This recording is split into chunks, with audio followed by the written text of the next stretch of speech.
Saúdo a todos com a graça e a paz do nosso Senhor Jesus Cristo. Amém. Gostaria de saudar os irmãos nessa manhã, dizendo que eu fiquei feliz de saber que vou continuar sendo pastor de vocês por mais algum tempo. Tem sido um privilégio pastorear essa igreja durante todos esses anos e peço ao Espírito Santo que continue nos ajudando a sermos de igreja do Senhor aqui nessa cidade, como Ele nos ensina a ser. Nessa manhã, nós vamos fazer uma pequena inversão. Nós temos pregado os Salmos durante a manhã e o Lucas à noite. O pastor Breno precisou fazer uma viagem, foi dar um curso pelo seminário e ele ficou impossibilitado de estar aqui nessa manhã. Por isso, nessa manhã, nós pregaremos Lucas e à noite, se Deus assim permitir, o pastor Breno estará aqui pregando na continuação do livro dos Salmos. Então abram suas Bíblias, por favor, em Lucas, capítulo 23.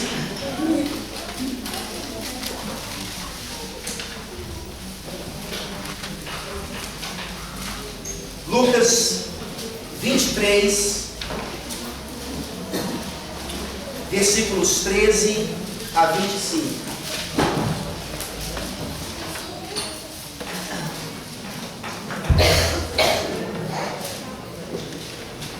Lucas 23, de 13 a 25.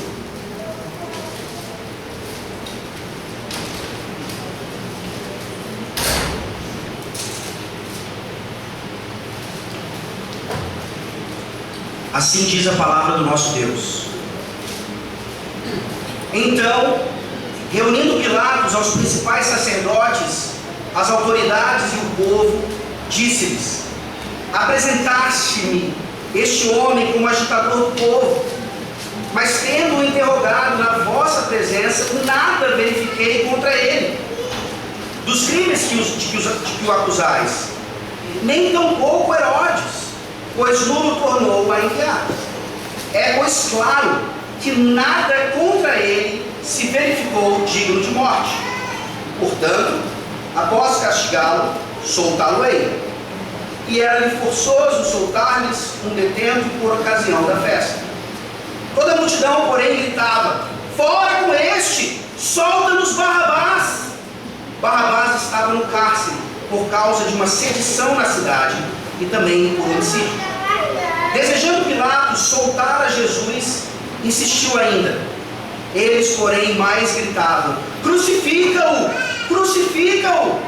Então, pela terceira vez, lhes perguntou: que mal fez este?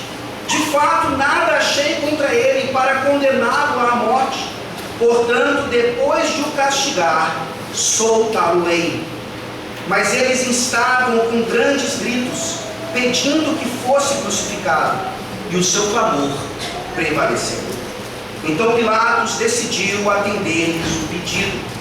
Soltou aquele que estava encarcerado por causa da sedição e do homicídio a quem eles pediam, e quanto a Jesus, entregou à vontade deles. Amém. Vamos orar mais uma vez. Santíssimo Deus, glórias te damos por esse privilégio maravilhoso que é o de entrarmos na Tua presença nessa manhã. Te pedimos, ó Deus, que esse problema com a energia não venha a nos atrapalhar em dar-te toda a glória, toda a honra e todo o louvor que o Senhor merece, porque o Senhor é o único digno de receber todas essas coisas. O Senhor é o Todo-Poderoso, o Senhor é o Criador do Universo, o sustentador de todas as coisas pela palavra do Teu poder. E nesse momento estamos diante da Tua palavra, ó Deus, diante do Teu Evangelho escrito por Lucas. Te peço, ó Deus, que nessa manhã sejamos absolutamente edificados com essa palavra. Estamos diante ainda daquele julgamento terrível e completamente injusto do nosso Senhor Jesus Cristo. Ajuda-nos, ó Deus, a entender a intenção do autor nessa manhã, inspirado pelo Teu Santo Espírito, que essas palavras escritas há tantos anos atrás sejam vivas e eficazes aos nossos corações hoje, especialmente àqueles que ainda não te conhecem verdadeiramente, que ela seja penetrante e transforme corações de pedra nessa manhã em corações de carne. Em nome de Jesus, o justo, é que nós oramos. Amém? Existe uma expressão em latim muito conhecida que diz: Vox populi, vox Dei. A voz do povo é a voz de Deus. Ninguém sabe exatamente quando esse termo foi cunhado, quando essa expressão começou a ser utilizada, mas uma das primeiras manifestações dessa expressão ocorre em uma carta escrita pelo monge beneditino anglo-saxão Alcuino. Ele escreve essa carta ao grande imperador Carlos Magno em 798 depois de Cristo, que dizia mais ou menos assim: essas pessoas não devem ser ouvidas por quem continua dizendo que a voz do povo é a voz de Deus, desde que a devassidão da multidão sempre está muito próxima da loucura. Nós estamos aqui diante de um texto que nos mostra que a voz do povo, se não beirou a loucura, chegou a vias de fato, no momento em que, em alta voz, diz em relação ao Senhor da vida: crucificam, crucificam. Mas nós estamos vivendo dias, hoje em específico, em que a voz do povo se manifesta mais uma vez. Hoje, no dia 16 de agosto de 2015, qual voz do povo está com a razão? Aqueles que vão para as ruas gritando "Fora Dilma"? Ou os que vão gritar "Não vai ter golpe, não vai ter golpe"? Nós podemos sentar aqui e debater e dizer que a voz do povo é a voz de Deus, se esse lado ou aquele lado vencerem. Mas diante do texto em que nós nos encontramos, nós percebemos aqui que, por mais duro que seja reconhecermos esse fato, a voz do povo nesse texto representou a voz de Deus. Nós vamos examinar esse texto e nós vamos ver que diante dessa manifestação popular tão terrível, representando aqui o julgamento injustíssimo do Filho do Pai, mas é justamente por esse julgamento que a nossa esperança de salvação está garantida. O julgamento injustíssimo do Filho do Pai torna-se em esperança de salvação para o povo de Deus. Nós vimos no nosso último sermão, em Lucas 23, que Jesus é levado agora a um julgamento gentílico. Ele já fora julgado pelo Sinédrio, ele já fora julgado pelas autoridades judaicas. Agora, a partir do capítulo 23, ele começa a ser julgado pelos reis, pelos magistrados romanos. Nós vimos no nosso último sermão claramente que tanto Pilatos, aquele magistrado terrível, quanto Herodes, talvez pior que Pilatos, pelo menos do mesmo quilate, chegam a uma conclusão inevitável: esse homem que está diante de nós é inocente de todas as acusações que são feitas a ele. E eles o maltratam, apesar disso, não se prostram diante dele. E estamos agora diante de um texto em que Jesus é levado mais uma vez ao magistrado Pilatos, que precisava cumprir a sua responsabilidade, porque aquele povo, as autoridades judaicas da época, já estavam rangendo os dentes para que Jesus fosse de fato levado à morte. O julgamento injustíssimo do Filho do Pai torna-se em esperança de salvação para o povo de Deus. E por favor, percebam que eu estou usando um título aqui para Cristo, o Filho do Pai. O Filho do Pai. E esse título precisa ficar ressoando em nossos ouvidos durante todo o sermão. Nós veremos os versículos 13 a 25 em 3 partes. Primeiro, o julgamento injustíssimo por Pilatos. Depois, o julgamento injustíssimo pela multidão. E finalmente, o julgamento injustíssimo do Filho do Pai. Percebam aqui que esse texto, pelo fato de ser claramente um diálogo, ele vai e vem. Pilatos fala, a multidão responde. Nós veremos esse texto, exporemos esse texto indo de versículo para outro, não necessariamente em sequência. O julgamento injustíssimo por Pilatos se encontra nos versículos 13 a 17, 20, 22 e 24. Lerei mais uma vez esses versículos, mostrando aqui o julgamento injustíssimo por Pilatos. Então, reunindo Pilatos, os principais sacerdotes, as autoridades e o povo, disse-lhes: apresentastes-me este homem como agitador do povo, mas tendo-o interrogado na vossa presença, nada verifiquei contra ele dos crimes de que o acusais. Nem tampouco Herodes, pois nulo tornou a enviar. É, pois, claro que nada contra ele se verificou digno de morte. Portanto, após castigá-lo, soltá-lo-ei. E era-lhe forçoso soltar-lhes um detento por ocasião da festa. Versículo 20. Desejando Pilatos soltar a Jesus, insistiu ainda.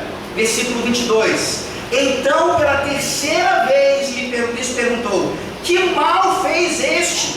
De fato, nada achei contra ele para condená-lo à morte. Portanto, depois de o castigar, soltá-lo-ei. E finalmente, o versículo 24. Então Pilatos decidiu atender-lhes o pedido. Nós vemos aqui, meus irmãos, desde os sermões passados, que a simples leitura desses textos nos mostra o quanto este julgamento foi injustíssimo. Sem dúvida alguma, a maior injustiça já realizada em toda a história da humanidade, sem nenhuma comparação. Você pode fazer uma lista de casos particulares ou de pessoas que você conhece ou pessoas públicas que foram vítimas de uma injustiça. Nenhuma dessas situações chega nem próxima daquilo que aconteceu com o nosso Senhor Jesus Cristo. Vejam então a importância de nós meditarmos nessa porção dos Evangelhos. Nós somos injustiçados, às vezes semanalmente, mensalmente, anualmente, talvez alguns aqui se sintam injustiçados diariamente. Quando nós olhamos para o que aconteceu com o nosso Senhor Jesus Cristo, o Filho do Pai, essas nossas injustiças parecem não tão injustas assim. Nós somos confortados, nós somos consolados, porque nós sabemos que o nosso Salvador, ele passou exatamente por aquilo que ele precisava passar para garantir a esperança da nossa salvação. Os versículos 13 a 15 nos mostram exatamente o resumo do que nós fizemos dos primeiros versículos do capítulo 23. Os versículos 13 a 15, nas palavras de Pilatos, nos mostram que nem ele, nem Herodes conseguiram verificar em Jesus algo digno de morte. E isso está aqui impregnado. O Espírito Santo desejou colocar aqui como que em negrito essa realidade. Jesus foi julgado e ele foi considerado inocente. O veredito está claro, o martelo já foi batido. Era para esse homem sair dali andando de cabeça erguida, tendo vencido todos os seus acusadores. Mas nós sabemos que não é esse o fim da história. Mas é imprescindível que nessa manhã, assim como nas outras mensagens, continue em nossos ouvidos essa ideia, essa palavra, inocente, inocente, inocente, isso imediatamente nos leva à ideia dos sacrifícios de animais sem mácula no Antigo Testamento, aqueles sacrifícios que apontavam para essa realidade. É exatamente assim que o Cordeiro de Deus, tendo sido julgado 6 vezes, essa é a 6ª vez, esse é o 6º julgamento pelo qual Jesus passa, e em todos eles o veredito não é diferente: inocente. Essa é a realidade do Cordeiro, essa é a realidade do nosso Senhor Jesus Cristo em nosso favor. Diante disso, meus queridos irmãos, como é que nós podemos não nos prostrar diante daquele que, mesmo inocente, sofre o dano por nós? Isso deveria nos fazer imediatamente nos curvar diante dele. Mas não é isso que acontece com Pilatos. Vejam mais uma vez agora, ele resume tudo o que aconteceu com Cristo, ele mais uma vez ressalta a sua inocência, e nos versículos 16 e 17, nós vemos aqui uma saída pela tangente, ou uma tentativa de saída pela tangente, por parte de Pilatos. Versículos 16 e 17 mais uma vez: portanto, após castigá-lo, soltá-lo-ei, e era-lhe forçoso soltar-lhes um detento por ocasião da festa. Aqui no Brasil, nós diríamos que Pilatos, assim como vários políticos da nossa época, estão querendo dar um jeitinho nas coisas. Pilatos claramente inocentou esse homem. Era a responsabilidade dele dizer para aquela multidão: calem-se, bater o martelo e dizer ordem nesta casa. Esse homem vai sair daqui e nenhum dano será feito a ele. Aliás, vocês que o acusam falsamente é que precisam de um julgamento e de uma punição. Mas Pilatos conhece a situação. Ele sabe que seria agradável àquela multidão, àquelas autoridades judaicas, que ele castigasse a Jesus Cristo, mesmo que depois tiver que soltá-lo. E é isso que ele propõe. E ele soltaria Jesus ainda mais porque, naquele momento, por causa da festa da Páscoa, o Império Romano precisava, eles se comprometeram com isso, eles deveriam soltar um criminoso. Era uma forma, mais uma vez, um jeitinho de parecer ao povo judaico como um governo bom. Eram tiranos, eram monarcas, mas monarcas bons, que no momento de uma festa importante, para que eles se lembrassem do significado da Páscoa, um detento dentre eles fosse libertado. Nós estamos vendo aqui, mais uma vez, aquilo que já vimos no sermão passado. Pilatos tinha toda a autoridade dada por Deus a ele para libertar Cristo, sem qualquer comprometimento. Mas não é isso que ele faz. Ele não se prostra diante daquele que poderia ter mandado uma legião de anjos para se libertar, mas está ali, calado e quieto, como uma ovelha que é levada para o matadouro. Os versículos 20 e 22 nos mostram um pouquinho mais do caráter de Pilatos, que muitas vezes é o nosso caráter, infelizmente. Versículos 20 e 22, vejam mais uma vez. Desejando Pilatos soltar a Jesus, insistiu ainda. 22. Então, pela terceira vez, lhe perguntou: que mal fez este? De fato, nada achei contra ele para condená-lo à morte. Portanto, depois de o castigar, soltá-lo-ei. Vocês conseguem perceber nesse homem cheio de autoridade, autoridade dada pelo próprio César. Ele que deveria ter calado aquela multidão, ainda dialoga com ela, como um político que não quer ser ofendido e nem ofender ninguém. Ele claramente demonstra aqui o desejo de soltar a Cristo. Ele não poderia cometer aquela injustiça. O direito romano, por mais corrupto que ele fosse, ele mostrava que um inocente não poderia sofrer os danos que Jesus aqui estava prestes a sofrer. A consciência de Pilatos estava pesada.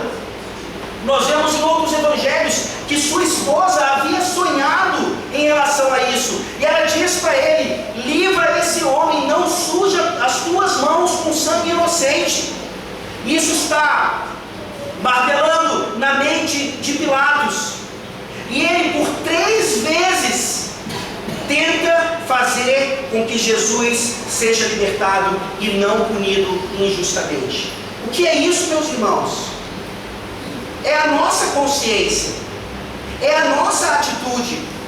Quando nós sabemos que precisamos fazer alguma coisa, mas se fizermos aquilo ali, vamos cair em desgraça em relação a outras pessoas.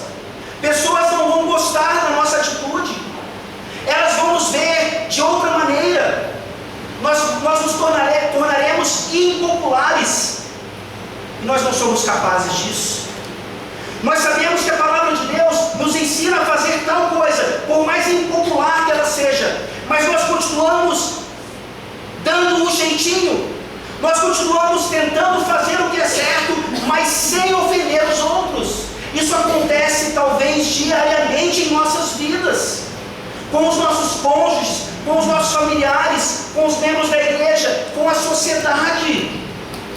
Imaginem, meus irmãos, se o pastor de uma igreja precisasse dar um jeitinho sempre que ele fosse pregar a palavra de Deus. Se eu disser isso, eu vou desagradar aquele grupo. Se eu disser aquilo, eu vou desagradar aquele. E agora? Mas o evangelho é claro. As nossas responsabilidades são claras. E Pilatos está demonstrando aqui aquilo que nós demonstramos frequentemente, quando nós não fazemos o que devemos fazer, por temor a homens. Pilatos talvez tivesse outras motivações políticas. Não conhecemos exatamente o seu coração aqui, mas no mínimo, nós sabemos que aquele homem temeu mais a homens do que ao próprio Deus. Ele não queria punir a Cristo injustamente. Mas o versículo 24, infelizmente, nos mostra qual foi a conclusão dessa sua luta de consciência. Versículo 24: então Pilatos decidiu atender-lhes o pedido. Pilatos, por mais que ele tenha, para aliviar a sua consciência, lavado as suas mãos ali, ele é absolutamente responsável, ele é absolutamente cúmplice do que foi realizado para com o nosso Senhor Jesus Cristo, o Filho do Pai. Mais um exemplo para nós aqui, meus irmãos, de como no meio da multidão nós devemos fazer a diferença e não sermos influenciados por ela. Existe uma expressão chamada a pressão do grupo, e você já passou por isso. Você, sendo crente, já passou por isso na sua escola, no seu trabalho, talvez até mesmo dentro da igreja, numa sociedade interna como a UPA, que nós estamos aqui tentando reativar, numa fase da vida em que adolescentes não sabem exatamente o que querem da vida, se querem professar a fé em Jesus Cristo, ou se querem continuar preferindo as coisas do mundo. E talvez nesse tipo de grupo, no meio de adolescentes, quando adultos não estão por perto, talvez você seja um adolescente comprometido com Cristo e sabe que aquele filme, aquela música, aquela piada, aquela situação não agradam a Deus, mas você cede à pressão. O grupo te chama de bobo, o grupo te chama de santinho, e você cede à pressão. É exatamente isso que está acontecendo com Pilatos aqui. Ele cedeu à pressão da multidão. Nós já veremos no nosso segundo ponto que aquela multidão ganha no grito, e o terrível e temível Pilatos cede ao que eles desejavam. Mais uma vez, o Espírito Santo está dando para nós aqui a imagem, a ilustração de algo que reflete muitas vezes as nossas vidas. E onde nós nos encaixamos com Pilatos, nós precisamos pedir perdão a Deus e poder do alto, para que nós sejamos exatamente como Cristo, e não como esse terrível imperador. Não podemos ceder à pressão do grupo, não podemos temer mais a homens do que a Deus, não podemos deixar de fazer aquilo que é devido, mesmo que seja uma atitude impopular. Essa primeira parte, nos mostrando aqui Pilatos mais uma vez, nos lembra que o julgamento injustíssimo do Filho do Pai torna-se em esperança de salvação para o povo de Deus. Até agora não vemos nenhuma esperança de salvação. Se nós estamos acompanhando bem a forma como Lucas escreve esse evangelho, se somos bons leitores, bons intérpretes da palavra, isso deveria estar causando raiva em nós, mesmo que nós saibamos o final da história. Isso deveria estar causando nojo em nós, assim como causou os eventos da violência contra Cristo, daquilo que ele sofreu fisicamente. Mas Pilatos não é o único exposto aqui. Talvez nós chegamos a um momento agora, no sexto julgamento de Cristo, em que aqueles que estavam tão envolvidos quanto os magistrados do processo são agora manifestados de uma vez por todas. Nós chegamos então ao julgamento injustíssimo pela multidão. Não foram só os magistrados, não foi só a liderança, mas o povo. A voz do povo se manifesta aqui, versículos 18, 21 e 23. Diante do que Pilatos sugerira, nós lemos no versículo 18: toda a multidão, porém, gritava: fora com este, solta-nos Barrabás. Versículo 21: eles, porém, mais gritavam: crucificam, crucificam. E finalmente no versículo 23: mas eles estavam com grandes gritos, pedindo que fosse crucificado, e o seu clamor prevaleceu. Nós vemos então aqui que a multidão era tão culpada quanto aqueles que tinham a autoridade e a responsabilidade de libertar a Cristo. Mas no versículo 18, nós vemos que aquela multidão, ela prefere qualquer um, menos Cristo. Vejam que não é uma escolha muito difícil para eles. Eles precisavam escolher entre um blasfemador, um mentiroso, todas aquelas acusações que Cristo recebeu, e um assassino, um revolucionário. O nível estava baixo demais.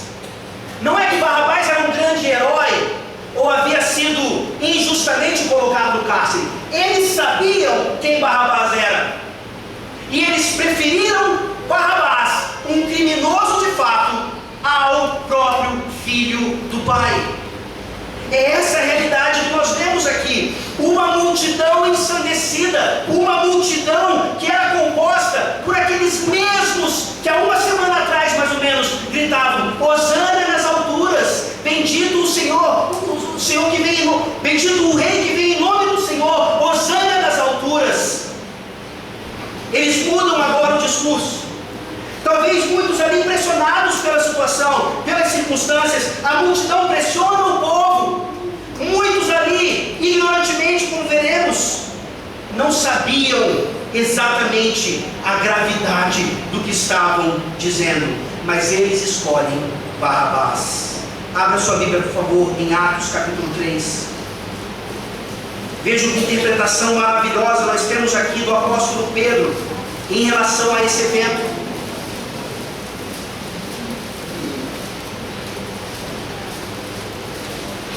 Atos capítulo 3, versículos 13 a 15.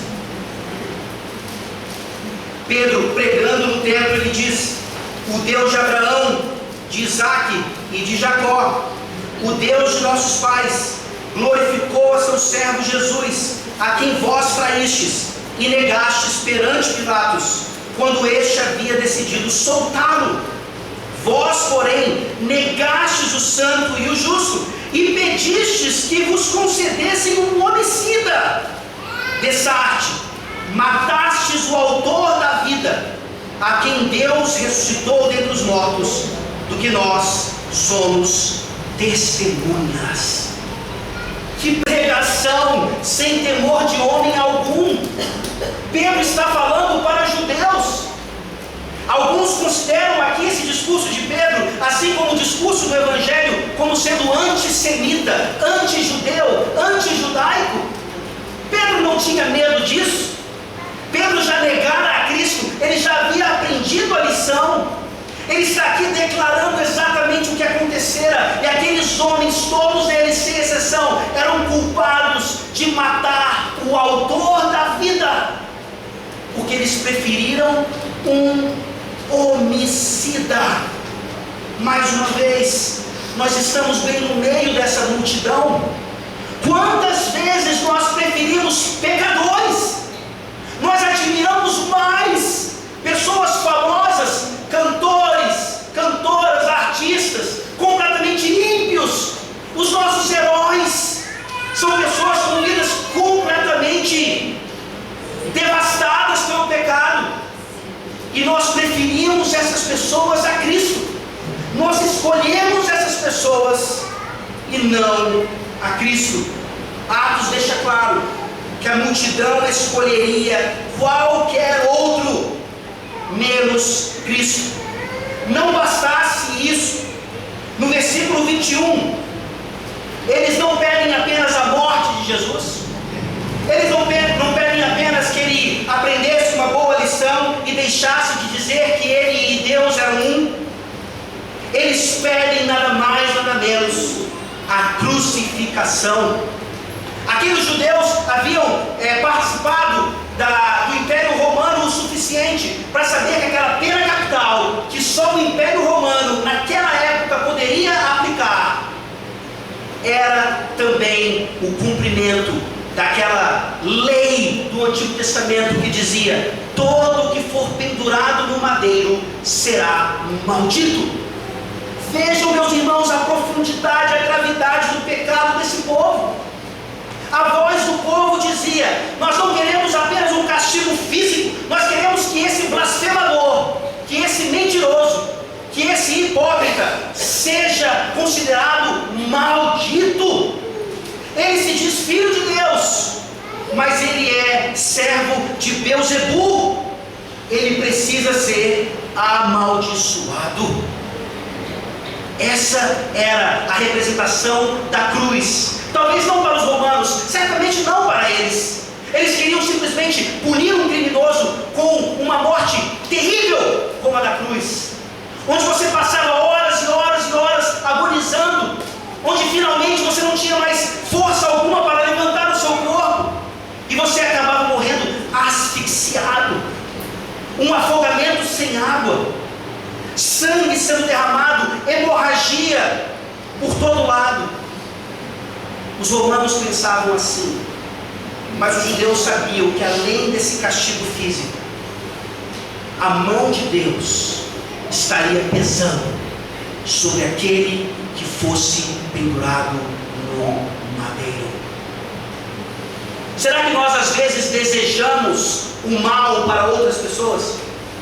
Será que às vezes nós queremos ou dizemos bem feito quando alguém tropeça e nós achamos que aquela pessoa merece aquilo ali? Será que nós desejamos um castigo físico para pessoas injustas? Será que nós gostaríamos de ver todos aqueles envolvidos no petrolão sofrendo castigos físicos para que eles aprendessem a lição? Mas mais do que isso, será que nós não desejamos maldição para outras pessoas? Quantas vezes no seu linguajar, e eu sei exatamente qual é a sua desculpa, eu falo isso da boca para fora, pastor, eu não quero dizer isso do fundo do meu coração, mas você diz: vá para o inferno, frases bem parecidas. Uma expressão tão comum, infelizmente, da nossa língua portuguesa. O famoso dane-se.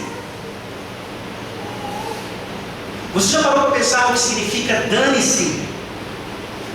Qual é a conjugação desse verbo? Danar, danar-se.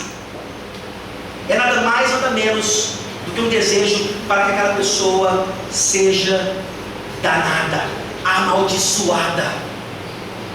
Receba não a bênção de Deus, mas sim aquilo que Cristo recebeu na cruz do Calvário, quando foi considerado maldito, porque fora pendurado no madeiro. Esse texto, meus queridos irmãos, ele é mais profundo do que nós imaginamos. A palavra de Deus, ela sempre nos revela. Mas aqui, impressionantemente, nós nos vemos tão parecidos com Pilatos. Nós nos vemos tão dentro daquela multidão daquela época. E infelizmente, o versículo 23 ia nos mostrar uma outra característica, não só deles, daquela multidão terrível, mas também nossa. Versículo 23: mas eles estavam com grandes gritos, pedindo que fosse crucificado, e o seu clamor prevaleceu. Em outras palavras, traduzindo para os dias de hoje, a última frase do versículo 23 diz: e eles ganharam no grito. Você já recebeu essa acusação antes? Pois eu já recebi. Se você é como eu, e você perde força de argumentação, e você não tem mais conteúdo para dar, e você é tão orgulhoso que não reconhece uma derrota, você vai tentar ganhar no grito. Isso beira a insanidade, mas você prefere ser um louco do que perder uma discussão. Isso aconteceu um dia, eu lembro muito bem, numa discussão na juventude, lá em Brasília. Estávamos falando sobre algum ponto teológico, e eu jamais poderia perder um argumento teológico. Até que alguém diz: mas pronto, você tenta impor a sua opinião sempre. E eu aos gritos dizia: eu tento impor a minha opinião, eu tento impor a minha opinião, eu tento impor a minha opinião.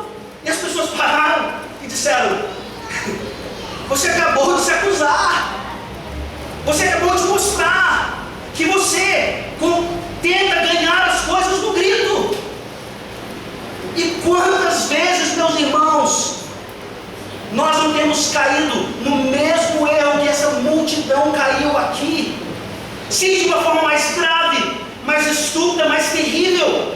Talvez o nosso ganhar no grito seja por coisas simples, pequenas, mas mesmo assim demonstram um caráter que não flui do Evangelho, que não flui da pessoa de Cristo, mas que flui da nossa carne, do nosso orgulho, da nossa teimosia, da nossa soberba.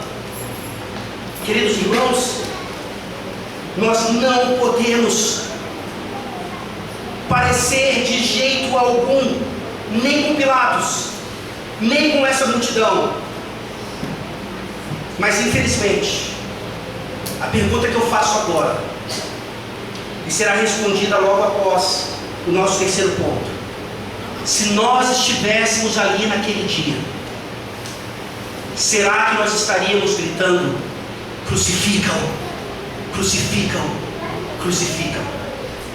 Isso nos leva então ao terceiro ponto: o julgamento injustíssimo do filho do pai. O julgamento injustíssimo do filho do pai torna-se em esperança de salvação do povo de Deus. E aqui nós estamos então diante do julgamento injustíssimo do filho do pai. E esse texto, se você já percebeu, ele está repleto de ironias. Eles preferem o homicida do que o autor da vida. O grande imperador, melhor dizendo, o grande magistrado e rei Pilatos, com toda a sua autoridade, cede à manifestação do povo. Eles ganham no grito. E talvez não haja ironia maior do que essa. Quem é o filho do pai no texto? Quem é o filho do pai no texto? E você diz: é Cristo, é óbvio. Sim, mas antes desse filho do pai existe um outro. Você já parou para pensar qual é o significado do nome Barrabás? Você já ouviu o Evangelho falando de Simão Bar-Jonas, que era filho de Jonas? E aqui você tem então Bar-Abá, o filho do pai. Alguma coisa na nossa cultura como o Júnior. Esse homem aqui, esse criminoso, era o filho do pai. É isso que Barrabás significa. E o julgamento injustíssimo de Barrabás diz respeito ao que foi feito a Cristo. Vejam comigo o versículo 19, mais uma vez. Barrabás estava no cárcere por causa de uma sedição na cidade e também por homicídio. O Evangelho de João acrescenta, ele também era salteador. Se Barrabás estivesse no nosso meio hoje, nós diríamos, esse homem tem que ir para a cadeia. Se houvesse pena de morte no nosso país hoje, nós diríamos, esse homem tem que receber a pena de morte. Nós claramente saberíamos julgar esse caso. Barrabás não era flor que se cheirasse. Um terrível criminoso que recebe o quê? Ele estava no cárcere, pronto para receber a pena de morte. Pilatos, na sua tentativa de sair pela tangente, sabia que se ele deixasse ali para o povo escolher e não ele, quem vocês querem que seja libertado nessa época da Páscoa? Um criminoso ou um homem que curou, que levantou mortos, que pregou a verdade, que só fez o bem? Eles não têm dúvida, eles escolhem um criminoso. Fora com este homem, vemos Barrabás. Meus irmãos, se você nunca percebeu isso antes nesse texto, percebam hoje. Aqui no versículo 24, terminando já o nosso sermão, nós vemos o grande Pilatos dizendo, então Pilatos decidiu atender-lhes o pedido, versículo 25, soltou aquele que estava encarcerado. E Lucas nos lembra por quê? Por causa da sedição e do homicídio a quem eles pediam. E quanto a Jesus, entregou à vontade deles. Que troca maravilhosa! Se você até esse momento não se identificou com Pilatos, glória a Deus por isso. Cuidado para que não caia nos mesmos pecados. Se você até agora não se identificou com aquela multidão, você não se viu dentro dela, cuidado para que você não caia nos mesmos pecados. É inevitável que nós saiamos daqui hoje sem nos reconhecermos na pessoa do filho do pai Barrabás, um homicida, um revolucionário, um salteador. Porque o que é que ele recebe, meus irmãos, aqui como uma ilustração viva do que nós recebemos? Ele é claramente culpado. Você não precisa fazer direito para bater no martelo e dizer isso. Ele merecia o que Jesus mereceu.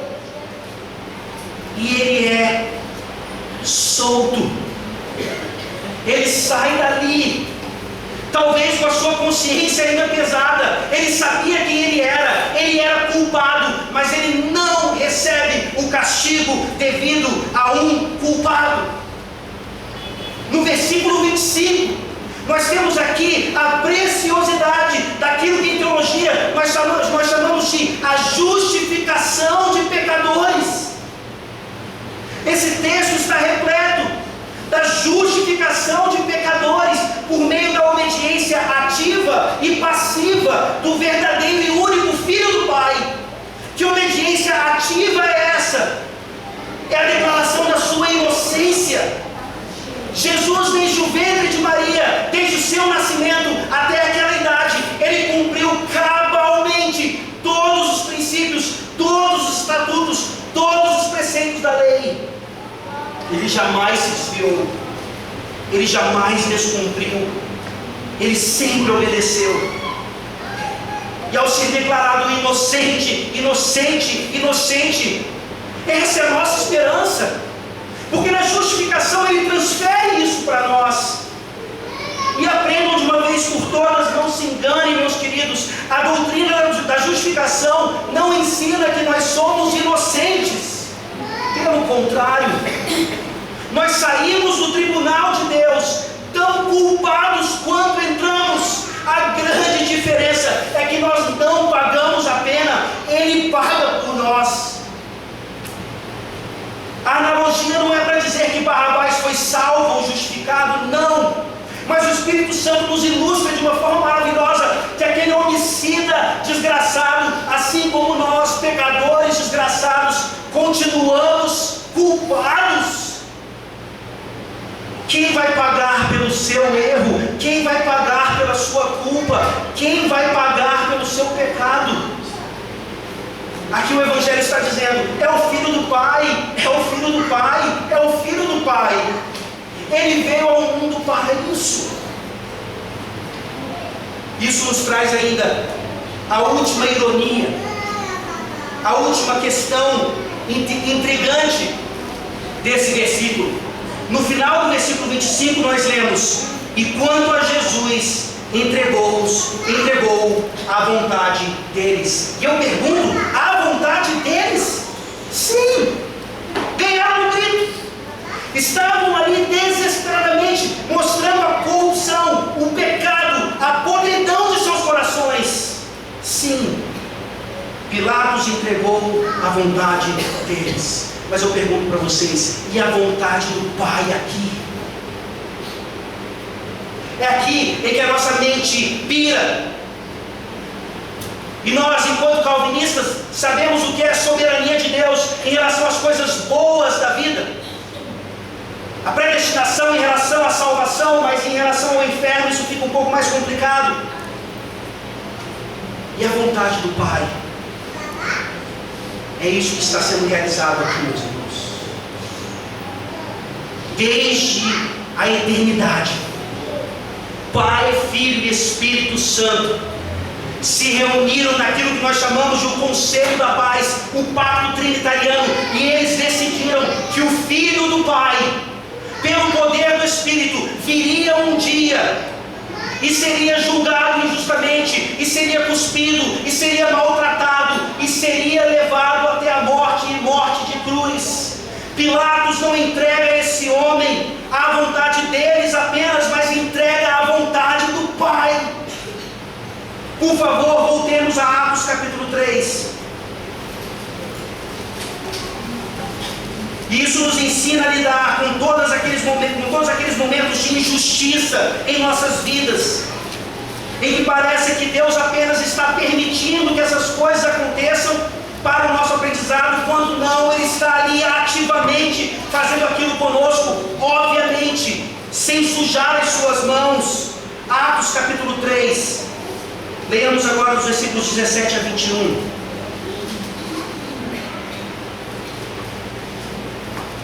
Atos 3, 17 a 21. E agora, irmãos, eu sei que o fizestes por ignorância, como também as vossas autoridades. Mas Deus assim cumpriu o que dantes anunciara por boca de todos os profetas, que o seu Cristo havia de padecer.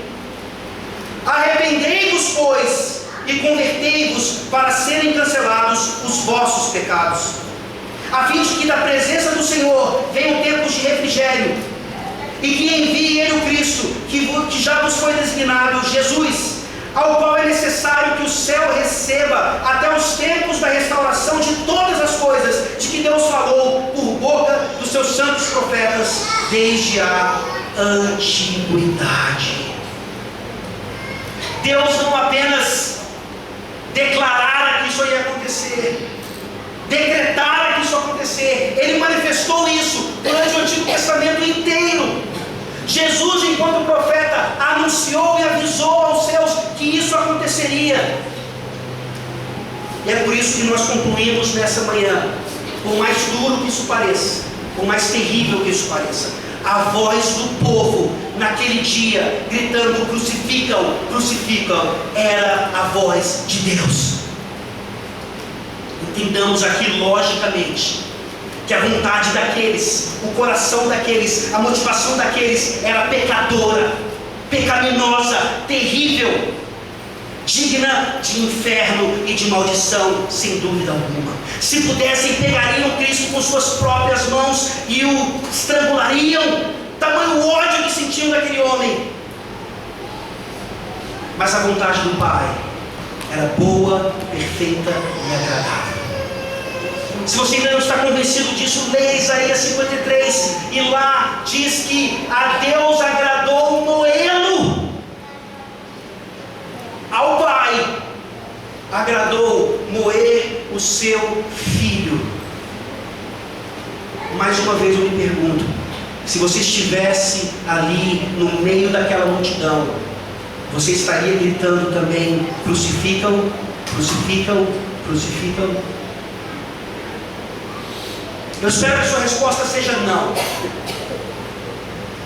Eu espero que você tenha entendido hoje que aquela multidão, ela não pode nos representar.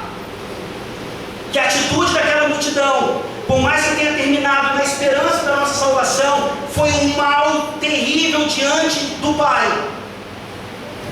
Mas eu ouso dizer para vocês, que se nós estivéssemos ali, como nós estamos aqui hoje, nós deveríamos não gritar com ódio no coração, querendo ver a morte de Cristo, porque Ele era um blasfemador. Mas nós deveríamos estar ali, com um nó na garganta, dizendo: crucificam, crucificam, crucificam, porque essa é a nossa esperança.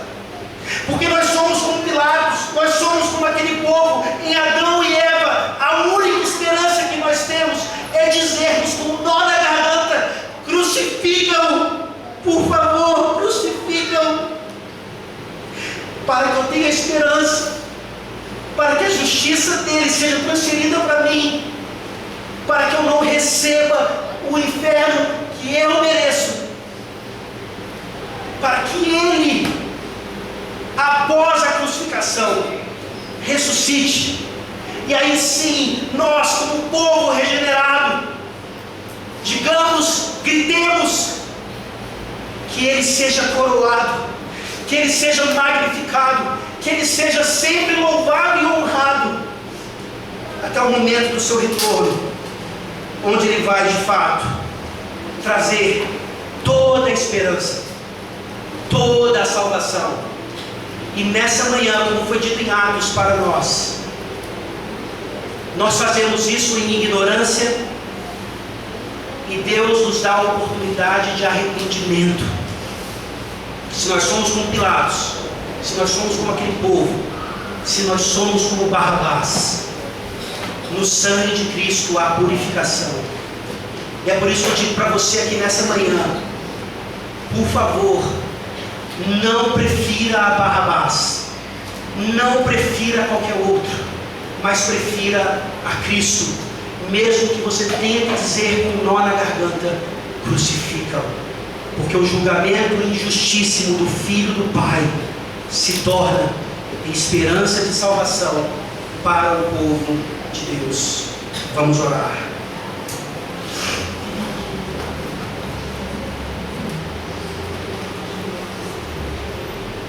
Deus Pai, Deus Filho, Deus Espírito Santo, obrigado por nos mostrar a clareza da Trindade nas páginas da Palavra de Deus. E só assim nós entendemos hoje que o Filho do Pai, o Filho unigênito, o gerado não criado desde toda a eternidade, o Filho do Pai, foi julgado injustamente, para que nós recebêssemos a sua justiça. Ó Deus, eu te peço que nessa manhã seja derramada sobre nós mais uma vez justificação pela fé somente. Que aqueles que ainda não fizeram a sua pública profissão de fé e já têm uma idade para isso, e que por isso não poderão participar do pão e do vinho hoje, possam nessa manhã terem sido convencidos de que Jesus Cristo foi injustamente crucificado por causa dos nossos muitos delitos, mas que Ele oferece graciosamente essa salvação a todos aqueles que o buscam em arrependimento. Ó Deus, alimenta-nos com o pão e com o vinho, sacia a nossa sede e nos faz entender que naquele dia ou estaríamos gritando, ou estaríamos com um nó na garganta, dizendo: crucificam, crucificam, crucificam. Nos ajuda, ó Deus, a te glorificar pela esperança da nossa salvação. Em nome de Jesus, o justo, é que nós oramos. Amém. Amém.